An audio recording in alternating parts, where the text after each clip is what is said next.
Hello, all you freedom-loving people. So what shadowy figures are behind the attacks on Tesla? Some familiar faces. Schumer changed his tune about shutting down the government, and Putin is ready for peace. Okay, let's get into it.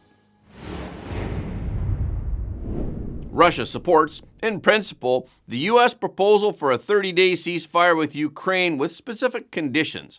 This is what President Putin said at a press conference on Thursday.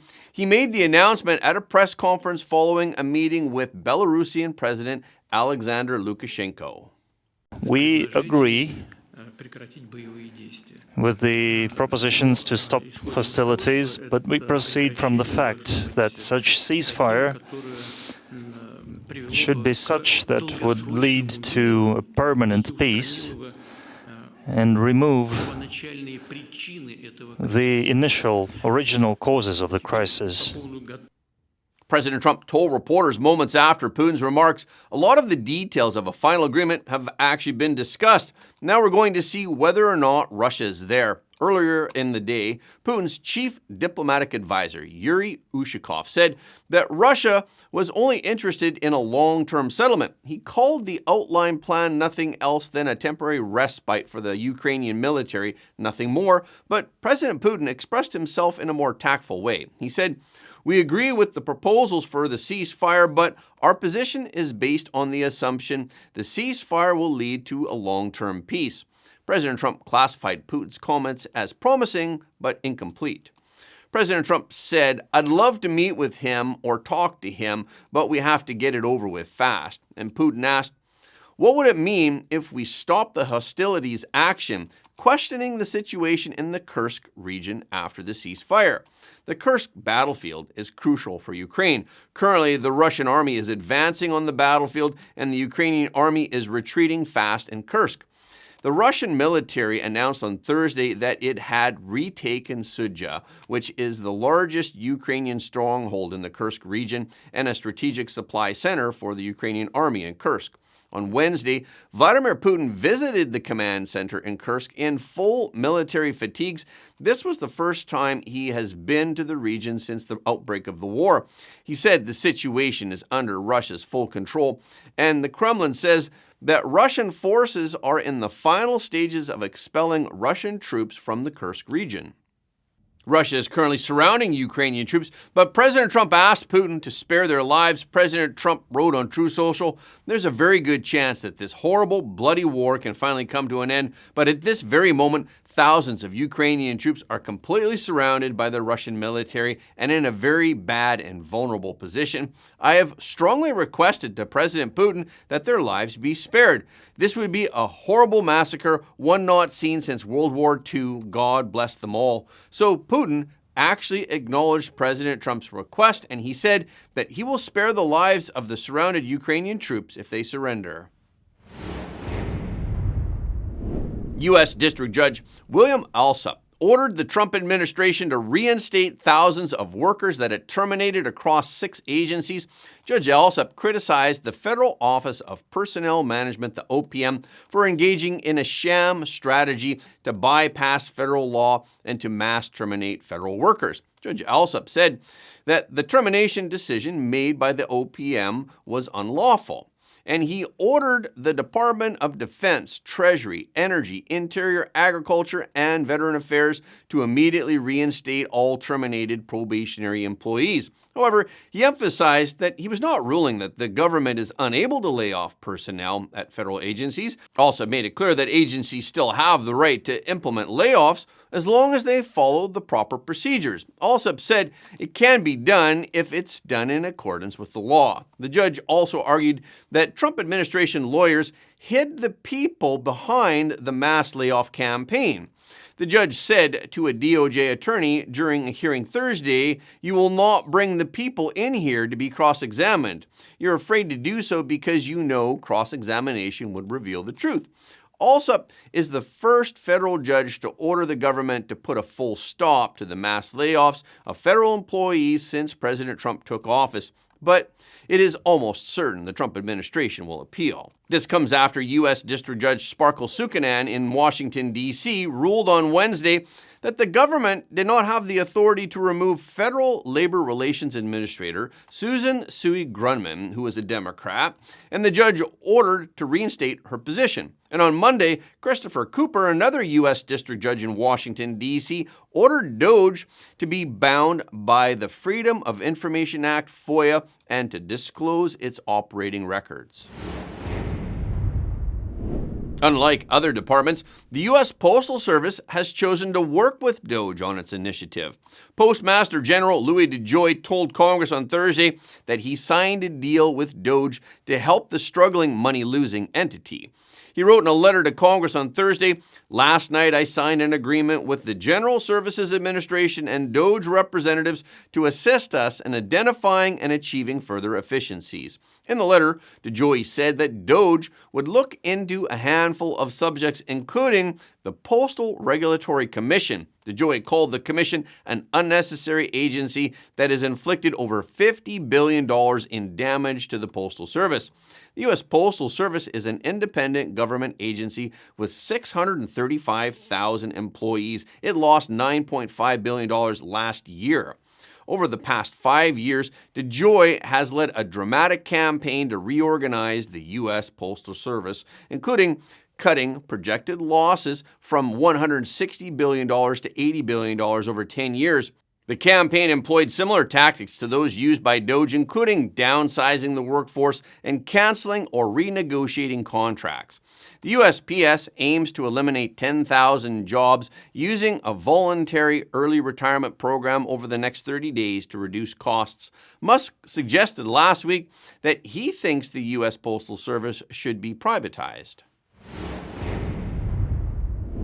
Tesla sent a letter to U.S. Trade Representative Jamieson Greer this week, urging the U.S. government to carefully consider the potential negative impact of tariffs on U.S. manufacturers. The letter said, "As a U.S. manufacturer and exporter, Tesla encourages USTR to consider the downstream impacts of certain proposed actions taken to address unfair trade practices. While Tesla recognizes and supports the importance of fair trade, the assessment undertaken by USTR of potential actions to rectify unfair trade should also take into account exports from the United States." Tesla mentioned that past special tariff actions by the U.S. have increased Tesla's cost of producing vehicles in the U.S., as well as increased the cost of exporting Tesla vehicles from the U.S., since the targeted countries impose higher tariffs on electric vehicles that are imported into those countries. As a result, Tesla called on USTR to look at ways to avoid these pitfalls in future actions. The letter also mentioned the limitation in the domestic supply chain for lithium-ion batteries that are used in electric vehicles because some of these items are simply impossible to source within the U.S. On the cusp of the electric vehicle industry, Tesla has been the center of global attention. In particular, the recent precipitous drop in Tesla stock and the protests around Tesla stores have plunged the stellar company into a crisis of unprecedented scale. But the actions against Tesla are to be expected. After all, Elon Musk's overhaul of the White House will stop the gravy train for many. But why did Tesla's stock price drop so much just at the same time? Elon Musk did his own sleuthing and he came up with the answer. Musk posted a tweet on X stating outright that Tesla is being attacked in an organized manner. He wrote, "An investigation has found 5 ActBlue funded groups responsible for Tesla protests. They are Troublemakers, Disruption Project, Rise and Resist, Indivisible Project, and Democratic Socialists of America." And he named the funders of ActBlue: George Soros, Reid Hoffman, Herbert Sandler, Patricia Bowman, and Leah Hunt Hendricks. These are all well-known figures. Soros is well-known to all of us, of course. Hoffman is the founder of LinkedIn and a New York bigwig, and the others are heavyweights in political circles. Musk also revealed that ActBlue is being investigated for allegedly allowing foreign and illegal donations, which is a criminal violation of U.S. campaign finance regulations.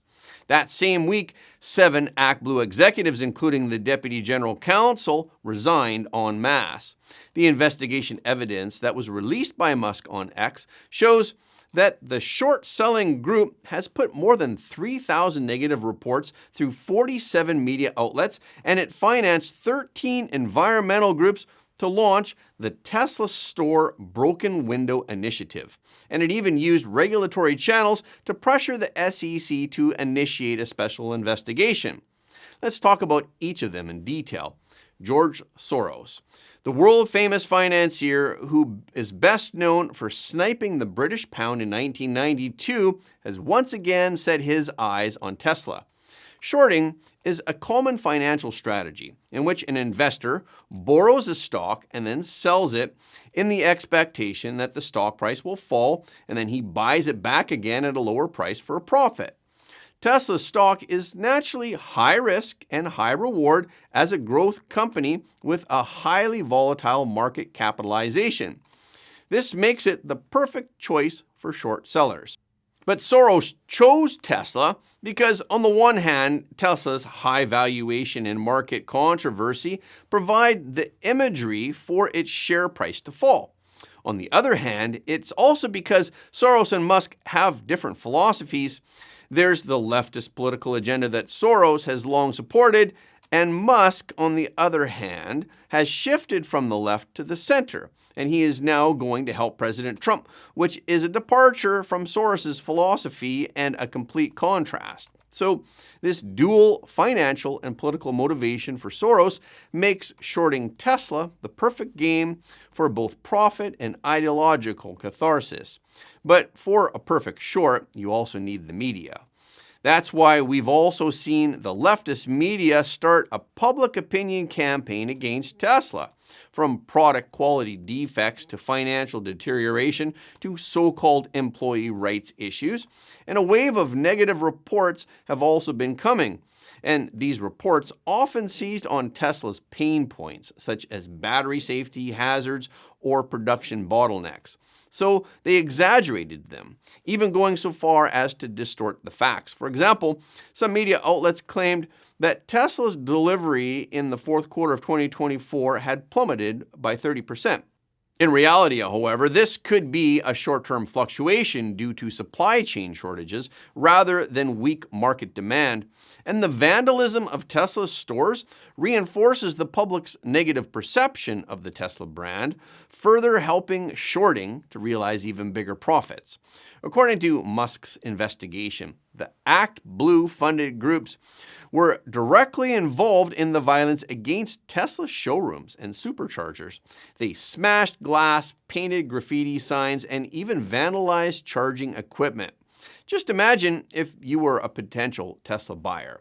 When you see stores being smashed and charging stations paralyzed in the news, would you doubt the safety and reliability of the brand? Of course, Musk won't just sit back and watch. He's actively fighting back. First of all, there is the legal counterattack. Tesla has moved to file lawsuits against the organizations involved in the alleged market manipulation and violent sabotage. Combined with ActBlue's illegal donation scandal, the lawsuit could implicate even more heavyweights. The illegal donation scandal is being exposed by House Oversight Committee Chairman James Comer, who is teaming up with the FBI. In an interview, Comer told Benny Johnson, "We're investigating ActBlue the same way we investigated the Bidens. We're starting with the suspicious activity reports, bank violations that flag financial crimes, and let me tell you, the evidence is overwhelming." Second is Musk's battle for public opinion. Musk owns X. His own X account has numerous fans. His personal influence is as strong as that of any media outlet. So that's why he's been speaking out frequently through tweets and press conferences. He has been refuting the negative reports and sending positive messages. For example, he publicly clarified the rumor that Tesla's sales were plummeting. He showed strong growth figures for Tesla in Europe and Asia. Meanwhile, in an effort to boost investor confidence, Tesla announced an accelerated mass production program for its new Cybercab model along with delivery targets for the second half of 2025. These moves are aimed at hitting back at the shorts with solid performance. So who will have the last laugh in such a time of uncertainty? Will it be Soros' financial calculations, or will it be Musk's belief in innovation? The answer may not be known, but one thing is certain: every step of this game will have a profound impact on the future of Tesla and even the entire electric car industry. Yesterday, we mentioned that Senate Minority Leader Chuck Schumer was against the Republican spending bill, but in a surprise development and in a Senate floor speech on Thursday evening, he announced that he would not filibuster.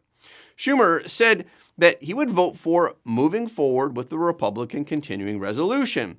This would keep the federal government open and funded through the end of the current fiscal year, which is September 30th. In his speech, Schumer warned that a shutdown would have worse consequences for Americans.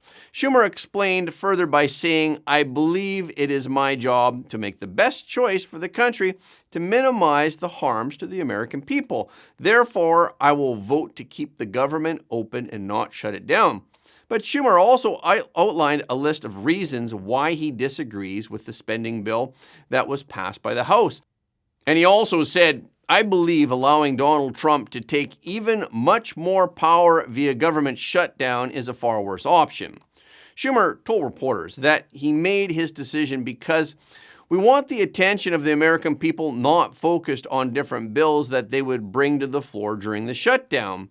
We'd rather focus on our message, which is beginning to work. According to Schumer, the message of the Democrats is to tell the public that Republicans are hurting the middle class to give tax breaks to the billionaires. So what changed between Wednesday and Thursday to prompt his decision? Schumer said, "As of yesterday, there were not enough votes to pass it. It was uncertain whether the measure would secure enough votes from Democrats to move forward." Schumer's announcement came after days of tense Senate caucus meetings by Democrats, the most recent of which featured yelling so loud that it could be heard through the wooden door by the press. Reportedly, it's believed that it was coming from Senator Kirsten Gillibrand, but her office has not confirmed yet. Until Thursday night, the only senator who had said he would vote for the Republican continuing resolution was Senator John Fetterman. Fetterman wrote right after the House passed a continuing resolution and said, "The weeks of performative resistance from those in my party were limited to undignified antics. Voting to shut the government down will punish millions or risk a recession. I disagree with many points in the continuing resolution, but I will never vote to shut our government down." The House continuing resolution needed 60 initial votes in the Senate. But with Senator Rand Paul opposed to the Republican continuing resolution, it needed the help of 8 Democrats rather than 7 so that it could be passed before the government ran out of money late Friday night. So the announcement by Schumer cleared the way for enough Democrats to follow suit and to allow the bill to pass. And then the Republican spending bill clinched the necessary votes to pass the final procedural hurdle that needed 60 votes. And that's a wrap for this episode. Thank you so much for your support of Front Page. Please remember that every like, comment, and share helps more people to see the truth. If you haven't already, please subscribe. And if you have already subscribed, we thank you. But please double check to make sure that you're still subscribed, because some of our audience have reported that they're somehow unsubscribed without their knowledge. We've also heard from some of you that you don't get notifications of our videos anymore on YouTube. So when you do subscribe on YouTube, please make sure to tap the notification bell as well. Okay, this is our show for today. Thank you so much for tuning in. If you like what you heard today, please don't forget to like this video and share it with your friends and family, because everybody deserves to know the truth.